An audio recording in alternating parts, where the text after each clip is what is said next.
البنات كي دايرين؟ لاباس عليكم؟ بخير الحمد لله. اليوم جيت نشارك معكم واحد تجربتي الشخصيه. قبل نبداها وقبل لا نبداو الفيديو كنقول لكم ما تنساوناش من لايك وابونيو بارطاجيو الشير مع العائله. علاش البنات؟ لان هذا الفيديو مفيد بزاف بزاف للبنات اللي تيقلبوا على الشامبو اللي تيجيهم ولا تيوافقهم ولا تيرتاحوا فيه. انا جيت نشاركك التجربه ديالي مع هاد الشامبو ديال السيف. رويال، راه رائع. وبالاخص هذا ديال الارغان، راه فايت شاركت معكم ديال الحبه السوداء، راه حتى هو في الشان، حتى هو الا كان كيهمكم دخلوا شوفوه، دخلوا مرحبا بكم. ولكن هذا اليوم جيت نشارك معكم تجربتي ايضا ديال هذا ديال زيت ارغان.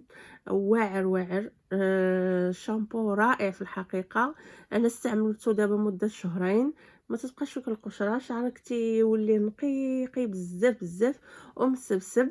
الثمن ديالو ما غاليش بزاف، الثمن ديالو 40 درهم البنات. كتلقايه في المحلات ديال مالين الماكياج، ولا كتلقايه في السوبر مارشي بحال كارفور وبزاف ديال المحلات تيكون فيهم هاد النوعيه.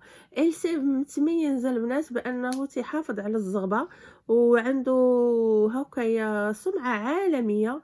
وهذا خذوه بديال الزيت ارغان، راه رائع وزويون.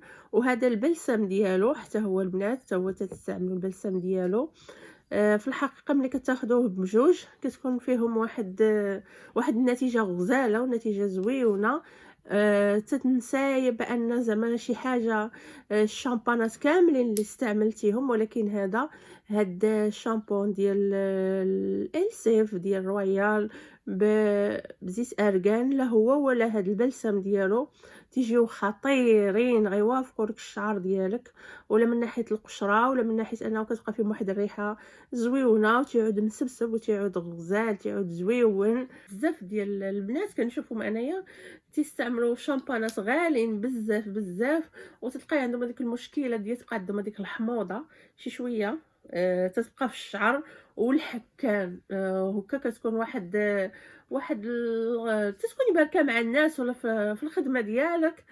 عيب انك كل مره كتبقاي تتحكي في شعرك، ولا كيبان لك على الحوايج اللي كنتي لابساهم كحلين وتتساقط شعر حتى هو يزويون ليه بزاف بزاف هذا الشامبو. وبالاضافه الى البلسم راه حتى هو البنات راه 40 درهم، ماشي شي حاجه غاليه ان باش غادي تهلاي في شعرك.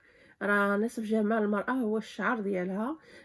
هذه هي نهايه الفيديو. كنقول لك جربيه بالصحه والراحه وكتبي لي في الكومونتيرات بان راه زعما عجبك، وشجعونا وعطيونا لي لايك ديالكم، وما تنساوناش وتبقاو على خير.